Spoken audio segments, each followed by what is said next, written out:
तुम्हारा अन्नदाता। पग पग पर है संग तुम्हारे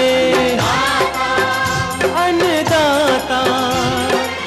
लहू किसानों का बन के पसीना सींचता है धरती का सीना।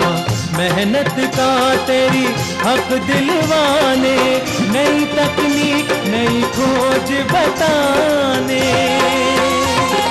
पशुधन को गुणवान बनाना, पौध सुरक्षा को सिखलाना, खेती के सब गुर समझाने, भारत का सरताज बनाने। आठों पहर है संग तुम्हारे अन्नदाता अन्नदाता। नमस्कार, मैं ज्योति मिश्रा आप सभी दर्शकों का अन्नदाता कार्यक्रम में स्वागत करती हूं। हर रोज की तरह कार्यक्रम में हम लेकर आते हैं खेती बाड़ी से जुड़ी हुई बहुत सी लाभकारी जानकारियां। तो चलिए सबसे पहले देखते हैं क्या है विशेष आपके लिए आज के कार्यक्रम में। गेंदे की उन्नतशील प्रजातियां व पौधशाला तैयार करने की वैज्ञानिक विधि।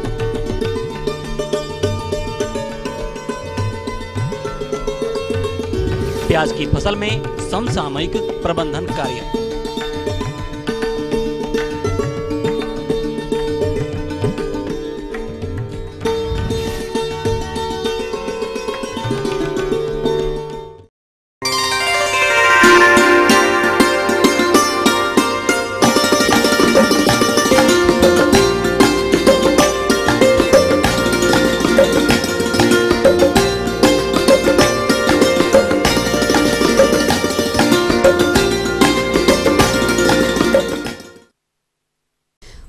बढ़ती मांग और इससे मिलने वाली अच्छी आय के कारण गेंदा फूल का एक प्रमुख स्थान है।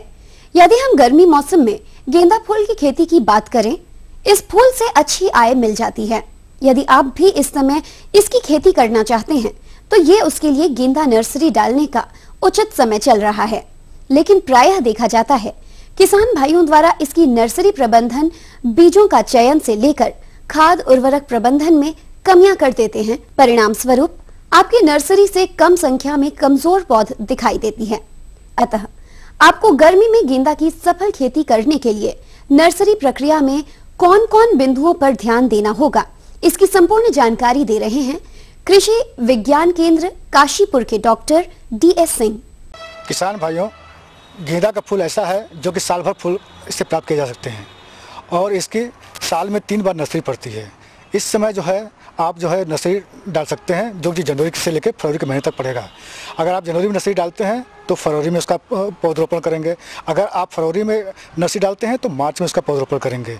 इसी तरह आप इससे जो फूल प्राप्त होगा वो गर्मी भर इससे फूल प्राप्त होता रहेगा। भारत में 2 तरह के गेंदा के फूल पाए जाते हैं, एक अफ्रीकन मैरीगोल्ड, दूसरा फ्रेंच मैरीगोल्ड।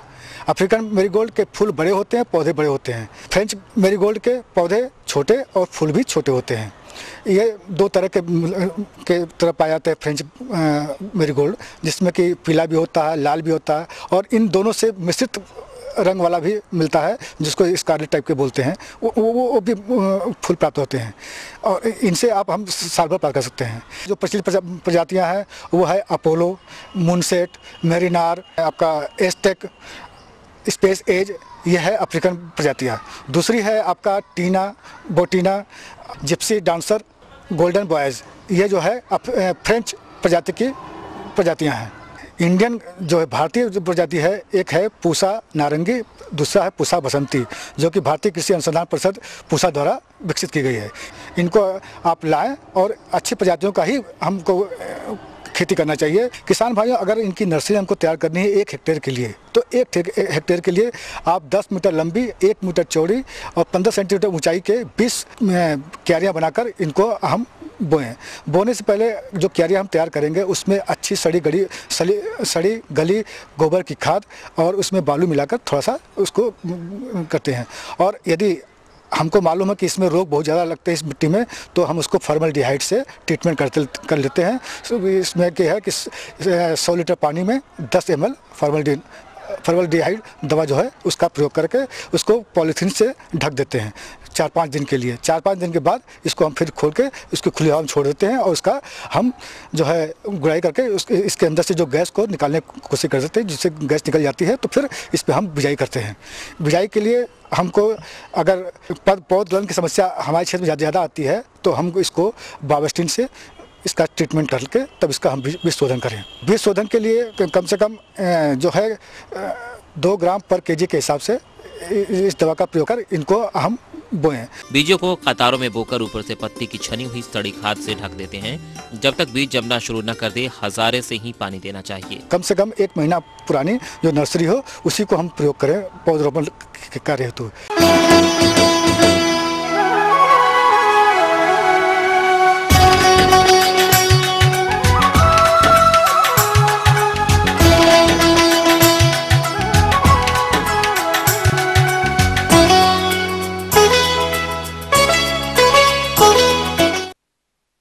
अपने प्रदेश में प्याज की खेती खरीफ व रबी दोनों ही समय करते हैं और हमारे जिन किसानों के पास पर्याप्त सिंचाई जल उपलब्ध है उन्होंने रबी प्याज की पौध खेत में लगा दी है।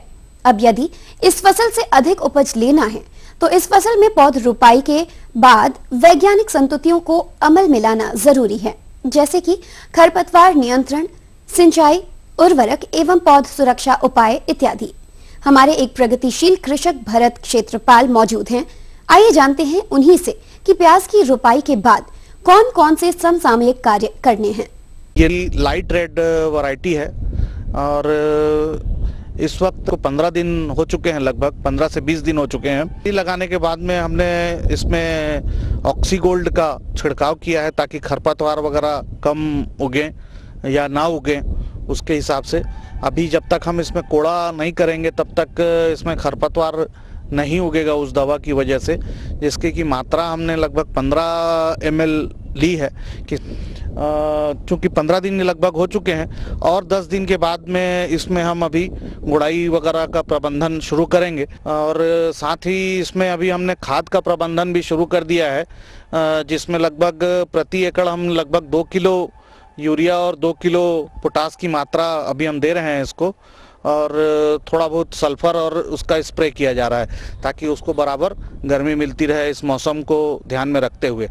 पानी का जो प्रबंधन है वो जहाँ तक उसकी बात है तो मौसम में चूंकि लगातार बारिश अभी हमारे यहाँ हो रही थी उसकी वजह से इसमें पानी का अभी हम कम वो कर रहे हैं, लेकिन जैसा भी मौसम का ध्यान में रखते हुए या ज़मीन की स्थिति को ध्यान में रखते हुए 2 से 3 दिनों में 2 घंटे के लिए इसमें हम ड्रिप से सिंचाई इसकी लगातार बनाए रखेंगे।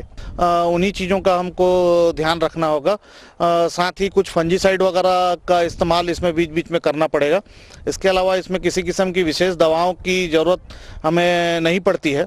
इसके अलावा पौध रोपाई के बाद प्याज की फसल में कौन कौन से कार्यों को करना है, इसकी जानकारी दे रहे हैं विषय विशेषज्ञ डॉक्टर US धाकड़। जैसा कि किसान भाइयों आप जानते हैं, प्याज एक कंदी फसल है और इसको पोषक तत्वों की बहुत ज़्यादा आवश्यकता रहती है। तो पोषक तत्वों के प्रबंधन के लिए किसान भाइयों जब हमारे खेत की अंतिम तैयारी करें उसी समय इसमें, वैसे तो मैं पोषक तत्व पूरी मात्रा आपको बता देना चाहता हूं किसान भाइयों। प्याज के लिए 100 से 150 किलोग्राम नाइट्रोजन और करीब 40 से 50 किलो स्पोर और करीब 60 किलोग्राम पोटास बहुत ज़रूरी रहता है। तो नाइट्रोजन की आधी मात्रा, पोटास और फास्फोरस की पूरी मात्रा और इसी समय जिंक सल्फेट की 20 से 25 किलोग्राम मात्रा 1 हेक्टेयर के लिए प्रारंभ में ही दे दें। नाइट्रोजन की शेष मात्रा हमारी बचेगी। रुपाई के 25-30 दिन बाद जब हम पानी देंगे उस समय उसको देना चाहिए, क्योंकि किसान भाइयों एक साथ नाइट्रोजन की मात्रा देते हैं तो कई तरीके से इसका क्षरण होता है और हमारी फसल को नहीं मिल पाता है। तो इसको विभिन्न भागों में बांट के दिया जाता है। जब किसान भाई हमारी फसल 30-35 दिन की हो जाए उस समय इसको क्या करना चाहिए, आपको अच्छी तरह से खेत की साफ सफाई रखना चाहिए। अब इसी समय सर किसान भाइयों आपको कम से कम 10 से 12 दिन के अंतराल पर सिंचाई का विशेष ध्यान रखना है। कंदी फसल है तो कंदों की बढ़वार के लिए जब हमारा कंद बढ़वार में होता है उस समय नमी खेत के अंदर होना जरूरी है। अगर नमी की कमी रही तो हमारे कंद सिकुड़ जाएंगे और हमारे उस भरपूर कंद का साइज नहीं मिल पाएगा। तो 10 से 12 दिन के अंतर पर सिंचाई आपको करना है। साथ में कुछ कीड़े और बीमारियाँ आते हैं, जिसमें सबसे ज़्यादा जो देखने में आया है थ्रिप्स है और माइट है। तो किसान भाई थ्रिप्स के लिए तो इमिडाक्लोरपिड है, थायोमेथाक्सामिन की 5 ग्राम प्रति पंप के हिसाब से इसका घोल बना करके स्प्रे करेंगे तो थ्रिप्स हमारे खत्म हो जाएंगे। साथ में किसान भाई कुछ माइट भी आते हैं जो हमारी पत्तियों से रस चूसती रहती हैं और हमारी फसल को कमजोर बनाते हैं। जब प्रकाश संश्लेषण की क्रिया बाधित होती है तो हमारे कंदरों का विकास पूरा अच्छा नहीं हो पाता है। तो हमारे प्रकाश संश्लेषण की क्रिया बाधित नहीं हो, जो रस चूसने वाले कीड़े उनको नष्ट करना है। तो माइट के लिए किसान भाइयों जो डाइकोफाल है इसकी 2.5 ml दवा प्रति लीटर पानी में घोल बना के इसका स्प्रे करेंगे तो हमारे माइट भी खत्म हो जाएंगे। और किसान भाइयों कुछ एक बीमारियां भी इसमें देखने में आती हैं प्याज के अंदर, जैसे हमारा पर्पल ब्लॉच बीमारी है, बैंगनी धब्बा रोग बन जाता है, पत्तियों के ऊपर से टहनियां सूखना चालू हो जाती हैं, कभी कभी इतना बढ़ जाता है, विकृत रूप हो जाता है कि हमारा संपूर्ण खेत नष्ट होने की अवस्था में आ जाता है। अगर खड़ी फसल में बीमारी के लक्षण दिख रहे हैं तो हेक्साकोनाजोल है, प्रोपिकोनाजोल है, इनमें से कोई भी एक फफूंदनाशक ले लें और इसकी 2.5 ग्राम दवा प्रति लीटर के हिसाब से घोल बना करके आप स्प्रे करेंगे तो निश्चित है आपकी बीमारियों से भी निजात मिल जाएगी। ये थी कुछ उपयोगी जानकारियां। अब लेते हैं एक छोटा सा ब्रेक, जल्द लौटेंगे और कार्यक्रम में आगे है महत्वपूर्ण जानकारियां। बने रहिए हमारे साथ।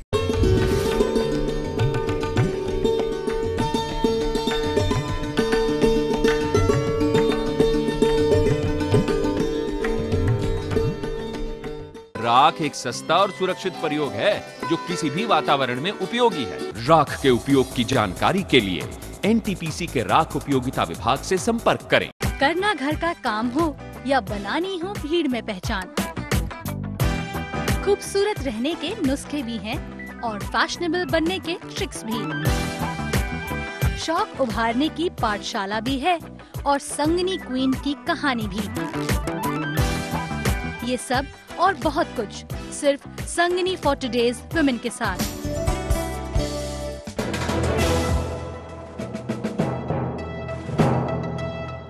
राख एक सस्ता और सुरक्षित प्रयोग है जो किसी भी वातावरण में उपयोगी है। राख के उपयोग की जानकारी के लिए एनटीपीसी के राख उपयोगिता विभाग से संपर्क करें।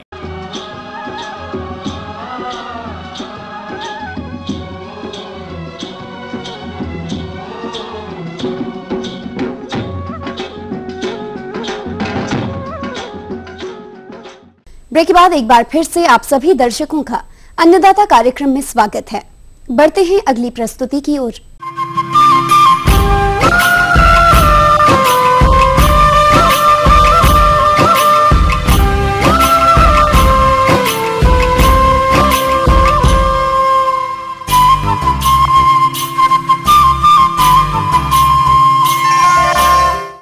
मौन पालन सह व्यवसाय में मौन पालक भाइयों को बक्सों का खास ख्याल रखना पड़ता है, तभी आने वाले समय में अत्यधिक मधु की प्राप्ति कर पाएंगे। अतः जो किसान इस व्यवसाय को अपनाए हुए हैं उन्हें चाहिए कि ठंड के मौसम में मधुमक्खी व बक्सों की विशेष देखरेख की जाए। तो किस प्रकार से करें मधु बक्सों की देखभाल, इस बारे में जानकारी के लिए हमारे संवाददाता ने संपर्क किया एक विषय विशेषज्ञ डॉक्टर RK सिंह से। ये एक ऐसा खेती है जिसमें आपके लिए कोई और काम करता है और उसके लिए पैसे भी हमें नहीं पे करने होते हैं। सिर्फ हमें जरूरत है कि इन मधुमक्खियों को इकट्ठा करके एक व्यवस्थित रूप से हमें फूल के सीजन के अनुसार रखना। फूल के सीजन के अनुसार कहने का मतलब ये है कि इन मधुमक्खियों को जरूरत होती है भोजन के लिए पराग, फूल का जूस, जिसको ये चूस करके लाते हैं खेतों से और अपने घरों में, अपने कॉलोनी में, अपने बक्से में, छत्ते में ये इकट्ठा करते हैं।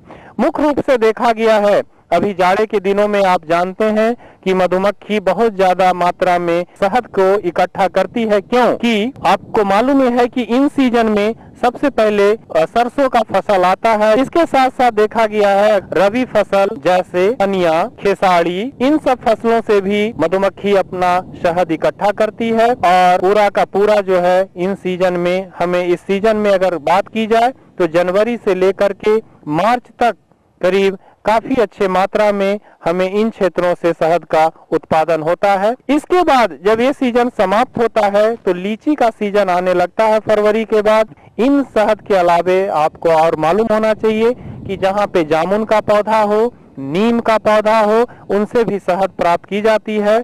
इन मधुमक्खी पालन में ध्यान देने योग्य बातें इस तरह से है कि इनका हर सप्ताह देख रेख करना जरूरी है। इनके बक्सों को हमेशा देख रेख करते रहना, जिससे कि इसमें किसी तरह का कोई कीड़े मकोड़े या बाहरी कोई अवांछनीय बैक्टीरिया वगैरह का प्रवेश तो नहीं हो रहा है, नहीं तो इनके कॉलोनी नष्ट होने लगेंगे, शहद का नुकसान होने लगेगा, मधुमक्खियां मरने लगेगी।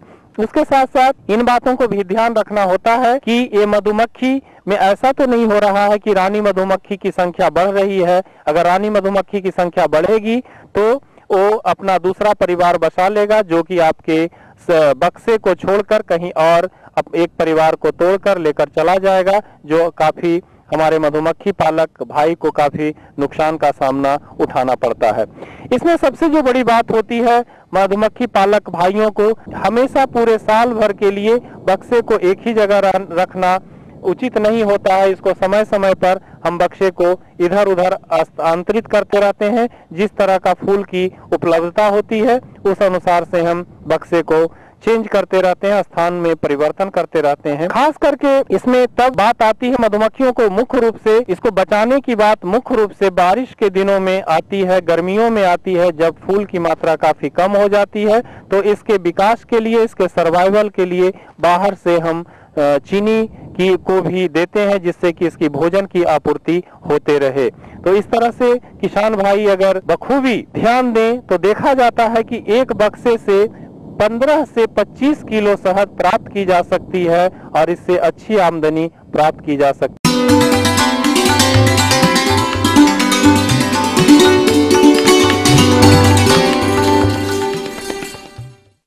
अन्नदाता हेल्पलाइन निःशुल्क फोन संपर्क सेवा के माध्यम से आपके द्वारा पूछे गए प्रश्नों में से एक या दो महत्वपूर्ण प्रश्नों को हम अपने कार्यक्रम में शामिल करते हैं।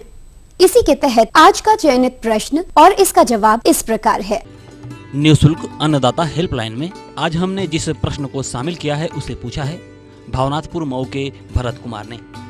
आपने मुर्गियों में लगने वाली बीमारी कॉक्सीडियोसिस के निदान पर जानकारी चाहिए, तो इसके लिए देखिए कार्यक्रम का यह अंश। खासतौर से जो एक रोग है जो कुक्कुटों में बहुत ज़्यादा होता है वो है कॉक्सीडियोसिस का रोग।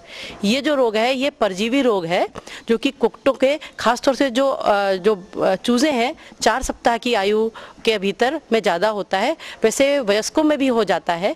इसमें क्या होता है, जो कुक्कुट है उनकी जो बीट होती है उसमें रक्त आने लगता है, साथ साथ वो कमज़ोर हो जाते हैं, भार में भी कुक्कुट की कमी आ जाती है, साथ साथ आहार कम खाते हैं तो जो रोग से लड़ने की जो क्षमता है वो भी कम हो जाती है। तो ये जो रोग है मुख्यतः दो रूपों में पाया जाता है।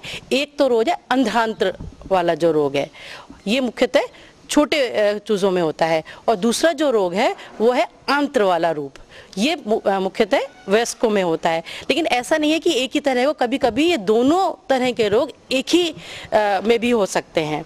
तो जो अंधांत्र वाला जो रोग है इसमें जो परजीवी होता है जो कि बहुत ही संक्रामक होता है और बहुत ही जिसमें कुक्कुटों की मृत्यु भी हो जाती है, तो इसमें जो अंधांत्र वाला जो रोग है, ये जो अंधांत्र में जो कोष्ठ होते हैं, दीवार जो उसके आसपास होती है उसमें रहता है ये, वहाँ से इसका जो अंडे हैं, जो ऊसिस्ट है वो मल के रास्ते से बाहर निकलती है। जो दूसरा है जिसको हम आंत्र वाला कहते हैं, इसमें जो उसकी जो ऊसिस्ट है वो आंत्र में पाई जाती है, वो भी मल द्वारा बाहर निकल जाती है। तो जो ऊसिस्ट है चाहे वो आंत्र वाले रोग की हो चाहे अंधांत्र वाले रोग की हो, जो दोनों ऊसिस्ट है ये बीट के रास्ते से बाहर आती है, मल के रास्ते से बाहर आती है। तो जो अंधांत्र रूप है ये जैसे मैंने बताया मुख्यतः चूजों में होता है। तो इसमें कई ये जो कुक्कुट है एकदम से कई बार उसकी आपको स्वस्थ होंगे, एक दिन पहले आप अपने उनको दाना दे के आए, बिल्कुल स्वस्थ हैं, अचानक उनको मरे पड़े मिलेंगे, तो समझ नहीं आता कि ठंड से मरे हैं कि किस चीज़ से मरे, एकदम से मर जाते हैं। तो यदि ऐसा लग रहा है कि एक दिन पहले बिल्कुल स्वस्थ थे और अगले दिन मर जा रहे हैं, तो एक कारण उसका ये कॉक्सीडियोसिस भी हो सकती है। दूसरा क्या हो सकता है, दूसरा क्या होगा कि जो बीट जो मिलेंगी वो रक्तयुक्त बीट मिलेगी। तो रक्तयुक्त बीट का मतलब है क्योंकि आंत्र और अंधांत्र में रहते हैं तो वहाँ से इसमें परजीवी रह रहे हैं, तो वहाँ की उसकी आंत को में चोट करते रहते हैं, तो वहाँ से खून आता रहता है। तो जो आंत है वहाँ से यदि खून आएगा तो वो बाहर आ जाते हैं, तो बीट में खून मिला हुआ होता है, साथ साथ वो बिल्कुल सुस्त हो जाते हैं। और एक और जो प्रमुख लक्षण है, चूजा आंख बंद कर लेता है और गर्दन को बार बार झटकता है। तो यदि बार बार चूजा आंख बंद कर ले रहा है, गर्दन को बार बार झटक रहा है, साथ साथ एक और चीज़ देखने को मिलती है कि गर्दन को और अपनी चोंच को नीचे मोड़ करके पीछे की तरफ कर लेता है। यदि ऐसा बार बार लक्षण प्रतीत हो रहा है तो कोक्सीडियोसिस हो सकती है। साथ साथ कई बार कलगी और जो गलपिंड है ये पीले रंग का पड़ने लगते हैं। और एक और है कि यदि बड़े वयस्कों में है तो भार की कमी होने लगती है, अंडा कम देने लगती है।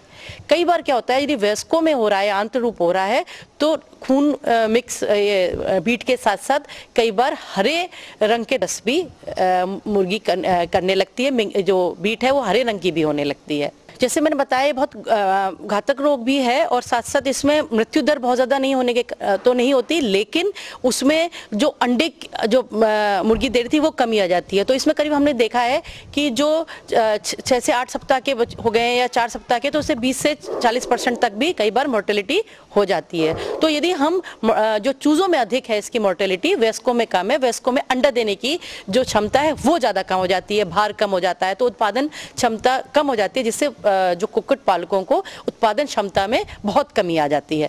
अब इसमें हम उसका उपचार कैसे करें, वो है कि हम सल्फाडाइमिन की जो गोली है वो उनको पानी में घोल के जो उचित मात्रा में दे रखी है वैसे दे सकते हैं। एक और दवा आती है जो कि बचाव के लिए भी होती है, आहार में दी जाती है, वो है मोनेंसिन दवा। तो इस बात का ध्यान रखें, जिस कंपनी की हम दवा ले रहे हैं उसके जो उसमें जो लिखा हुआ है कि इस मात्रा में मिला जाए उसका विशेष ध्यान रखें। अब इसमें हम उसका बचाव कैसे करें, तो ये देखा जाता है कि जो वहाँ जहाँ मल त्याग हो रहा है, जहाँ बीट पड़ी हुई है, तो उसमें ये अंडे इसके हैं ही, तो उस वजह से जो बिछावन है वहाँ रोग के परजीवी रहते हैं, अंडे रहते हैं इसके। साथ साथ बिछावन के साथ साथ आहार में भी आ सकता है। और पानी जो पी रहे यदि वो ताज़ा नहीं है तो वहाँ के भी होता है, वहाँ के जो बर्तन हैं उसमें भी ये रोग के परजीवी रह सकते हैं। तो यदि थोड़ा बहुत है तो धीरे धीरे धीरे कुक्कुटों में जाता रहता है। और कई बार ये नुकसानदायक तो होता ही है क्योंकि रोग बना हुआ है, कई बार ये फायदेमंद भी होता है। फायदेमंद इस तरह से है कि इससे जो कुक्कुटों की जो रोग से लड़ने की प्रतिरोधक जो क्षमता है, यदि थोड़ा थोड़ा जाता रहेगा तो रोग से जो लड़ने की क्षमता है वो बढ़ जाती है, जिससे जल्दी से रोग नहीं होता। हाँ, यदि बहुत ज़्यादा मात्रा में उशिष्ट है वो खा लेते हैं यदि मुर्गियाँ, तो ये रोग बढ़ जाता है। साथ साथ हम इस बात को देखें ये फैलता कैसे है। जैसे मैंने आपको बताया कि ये बीट के रास्ते से निकले तो ये आहार में गए और साथ साथ जो बिछावन है वहाँ पे भी फैले हुए हैं। तो कई बार यदि हमने साफ सफाई का ध्यान नहीं रखा, समय समय पे बिछावन नहीं बदली, जैसे आप देख रहे हैं मौसम में बदलाव आ रहा है, तो यदि नमी युक्त है वो, क्योंकि ऐसे में उनको ठंड भी लगेगी, निमोनिया होने का भी रहेगा। और उससे क्या होगा, जब ऐसे ठंड से रहेगी तो बॉडी उसकी स्ट्रेस में रहेगी। तो ऐसे वातावरण मौसम में खास तौर से जिसमें बहुत ज़्यादा ठंडा है, बदलाव अचानक आ रहा है, कई बार सिर्फ बदलाव से भी मौसम में यदि एकदम से बदलाव आ जाता है तो भी ये रोग होने की संभावना बढ़ जाती है। तो ऐसे में हम ध्यान रखें कि बिछावन को सूखी रखें और समय समय पर उसको बदलते रहें। और जो खिड़कियां हैं उसमें हम पर्दे डाल दें क्योंकि वहाँ से भी ठंडक आती रहती है। और साफ रखा हुआ पानी ना दें क्योंकि ठंडा भी होता है। साथ साथ उसके अंदर जैसे मैंने बताया कि ये बीट आदि में ये उशिष्ट होती हैं, वो भी आती हैं। तो कोशिश करें ताज़ा पानी हम मुर्गियों को दें, तो ताज़ा पानी दें, साफ आहार दें। एक बात और ध्यान रखें, जो उसकी रखवाली कर रहे हैं, जो उसको पाल रहे हैं, कई बार ये उससे भी रोग फैलता है। तो ऐसे में जो यदि जहाँ पे रोग ग्रसित पहले मुर्गियाँ रखी गई थी उसकी साफ सफाई को कर लें। और यदि फैल चुका है तो दोबारा हमें उसको एज में उसको रखना है। तो हम निमोनिया गैस जो होती है तो उसका जो है हम 1 भाग निमोनिया और 10 लीटर पानी में इसको घोल करके उधर उसका छिड़काव करें, तब ये उसमें वहाँ नहीं होता है। मुर्गी घर से दूसरी मुर्गी घर जाने से पहले चूने का ध्यान रखें, वहाँ से अपने जूतों को इसको साफ सफाई करके तब अंदर घुसे। साथ साथ कोशिश ये करें कि हम जालीदार वाली केज जो है उसमें उनको पालें। तो इस तरह से यदि हम उसका बचाव करते रहेंगे, साफ सफाई का ध्यान रखेंगे, तो हम इस रोग से अपने कुक्कुटों को बचा सकते हैं। इसी कड़ी में जिस दूसरे प्रश्न को शामिल किया गया है उसे पूछा है वजीरगंज बदायूं के चंदन वर्मा ने। आपके पपीते के पौधों में मोज़ेक रोग की समस्या देखी जा रही है, आप इसके नियंत्रण पर जानकारी चाहते हैं, तो इसके लिए देखिए कार्यक्रम का यह अंश। देखिए, आपके पपीते में एक ऐसी बीमारी जो कि एक विषाणुओं के द्वारा फैलती है और इससे आपके पौधे में फूल तो आएंगे और सब कुछ होगा, मगर इसमें फल बनना संभव नहीं हो पाता। और होता भी है कहीं कहीं पर 1-2 फल आते हैं, इससे आपकी पूरी फलत जो उत्पादन मिलना चाहिए वो नहीं मिल पाता। तो इनको आपको जो पत्तियां देख रहे हैं, सबसे पहले तो किसान भाई इनको चाहिए कि इसे काट के और इन्हें काट के ज़मीन में गाड़ दें अथवा इसे जला दें, जिससे ये रोग और पौधे में न फैलने पाए। दूसरी चीज़, और जो अगर आपके स्वस्थ पौधे अगर आपके बाग में और आपके खेतों में लगे हैं तो उसमें ये रोग न फैले, इसके लिए कीटनाशी जो है, एक कीटनाशी का जरूर छिड़काव करते रहें। इसमें एक कीटनाशी है इमिडाक्लोप्रिड।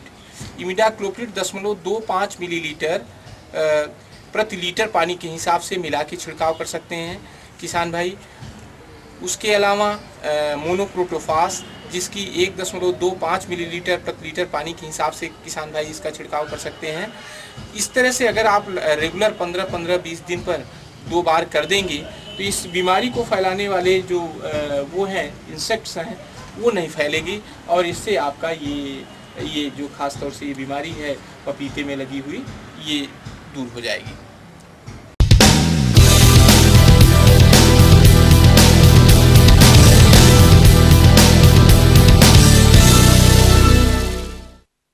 राज्य की विभिन्न मंडियों में कृषि उत्पादों के चढ़ते उतरते बाजार भाव की संक्षिप्त जानकारी इस प्रकार है।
हम ये उम्मीद करते हैं कि आज का कार्यक्रम आप सभी दर्शकों के लिए उपयोगी रहा होगा। किसान भाइयों, अन्नदाता आपकी सेवा के लिए संकल्परत है। कृषि संबंधित समस्या एवं सुझावों के लिए आप हमें इस पते पर संपर्क कर सकते हैं। प्रोड्यूसर अन्नदाता, ETV Uttar Pradesh Uttarakhand, Ramoji film city, Hyderabad 501512। साथ ही आप हमें ईमेल भी कर सकते हैं।